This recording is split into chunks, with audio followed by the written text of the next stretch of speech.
আপনি 3 লাখ টাকা চাইলেন কেন তার পক্ষ নিয়ে? আমার জন্য চাইছি, আমার পকেটে 10 টাকা নাই। আমি আচ্ছা, আপনি তো তার পক্ষ নিয়ে 3 লাখ টাকা চাইছেন। আপনি তার পক্ষ নিয়ে তো আমি তার পক্ষ বলতে সে বলছে যে আমি কথা বলার সময় পাচ্ছি না, ওনার সাথে একটু যে কথা বলে দেখো, যে এরকম বিষয়। তো উনি যদি আসে তাহলে ভালো, না আসলে ওনার বিরুদ্ধে দেখা হবে। আমার বিরুদ্ধে এরকম বলছে, আমি তো তাকে 3 লাখ টাকা দিতে হবে।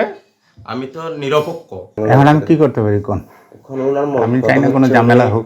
উনি এক ধরনের বৃদ্ধর মতো হয়ে গেছে, আমি দেখছি, কথা হয়েছে।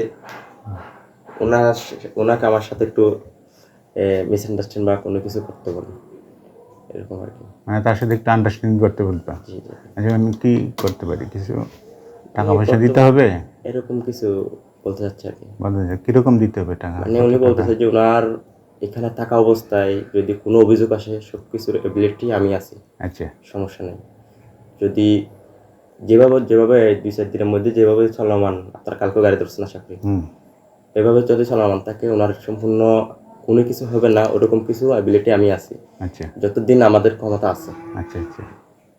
দ্বিতীয়বার যদি এর ভিতরে যদি কোনো কিছু করে সেটা কিনা, তো এরকম বললো। তারপর আমাকে ফোন দিয়ে আমাকে কালকে রাত্রে বলছে, সকাল 11টায় আসতে বললো। আচ্ছা, আমি বলছি আমার কাজ আছে, আমি পারবো না। তো এখন আমি ওই যে আপনার কিন্তু গরিব মহিলার বিয়ে হচ্ছে, ওখানে গেছিলাম, ওখান থেকে এখানে আসলাম। 3-4 বার ফোন দিছে। আচ্ছা, ওনাকে কিছু টাকা পয়সা দিতে গেলে কিরম দিতে হবে? আমাকে প্রথম বললো যে 3-এর মতো বললো। 3 লাখ? এরকম কিছু বললো। 3 লাখ টাকা আমি করতে দেবো কন্ত? এটাতে 5, 10, 20 হাজারের মতো হয়ে যায় না দিতাম। 3 লাখ টাকা আমি করতে দেবো তাকে, মনির খানকে। কেন আসছেন এটা বলেন? আমি আপনার কাছে ওটা নিয়ে না, আমাকে ফোন দেওয়ার কারণে আমি আসছি। আমি তো আসতাম না। আপনি 3 লাখ টাকা চাইলেন কেন তার পক্ষ নিয়ে? আমার জন্য চাইছি, আমার পকেটে 10 টাকা নাই। আমি আচ্ছা, আপনি তো তার পক্ষ নিয়ে 3 লাখ টাকা চাইছেন। আমাকে বলছে যে একটু আঙ্কেলের সাথে কথা বল, আমার পকেটে 10 টাকা নাই। না না, সেটা আপনার পকেটে 10 টাকা নাই, কিন্তু আপনি তার পক্ষ নিয়ে করছে যে এরকম কেউ বলতে পারবে না। আপনি তার পক্ষ নিয়ে তো আমি তার পক্ষ বলতে সে বলছে যে আমি কথা বলার সময় পাচ্ছি না, ওনার সাথে একটু যে কথা বলে দেখো, যে এরকম বিষয়। তো উনি যদি আসে তাহলে ভালো, না আসলে ওনার বিরুদ্ধে দেখা হবে। আমার বিরুদ্ধে এরকম বলছে, আমি তো তাকে 3 লাখ টাকা দিতে হবে। আমি তো নিরপেক্ষ।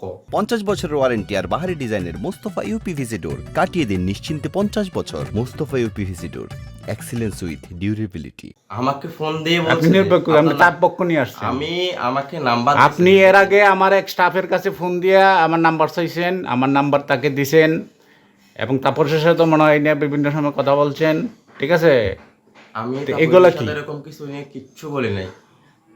আমি আপনি আমার নাম্বারটা একজন আমার স্টাফের কাছ থেকে ফোন দিয়ে নাম্বার নিছেন না?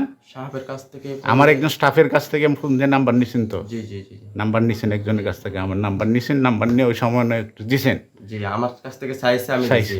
মানে আমি একটা এলাকার ছেলে, আমাকে যখন ফোন দিছে পরিচিত, আমি তখন প্রথম আমি কিছু জানি না। সে আপনাকে পাঠাইছে এবং সে 3 লাখ টাকা দাবি করছে, সেটা আপনি বলছেন তো? জি জি আমার কাছে বলছেন তো? জি। আচ্ছা, ঠিক আছে।